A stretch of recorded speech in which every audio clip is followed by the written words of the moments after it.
शिवसेनेमध्ये होत आहे। अशी चर्चा आहे की काही बडे स्थानिक जे नेते आहेत ते देखील आता तुमच्यासोबत येणार आहेत आणि उपमुख्यमंत्री एकनाथ शिंदे यांच्या उपस्थितीमध्ये पक्षप्रवेश होऊ शकतो। धमाका कधी पाहायला मिळेल असं?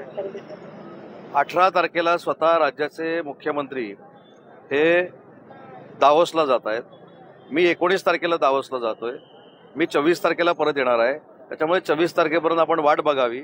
आपल्याला अपेक्षित असलेला आणि जनतेला अपेक्षित असलेला उभाटाचा फार मोठा पक्षप्रवेश हा पुढच्या 8 दिवसामध्ये होणार आहे। शिल्लक आहे ते संगमेश्वर आणि विशेषतः रत्नागिरीमध्ये हे प्रवेश असतील। आता शिल्लक हा शब्द तुम्ही वापरलेला आहे, मी नाही।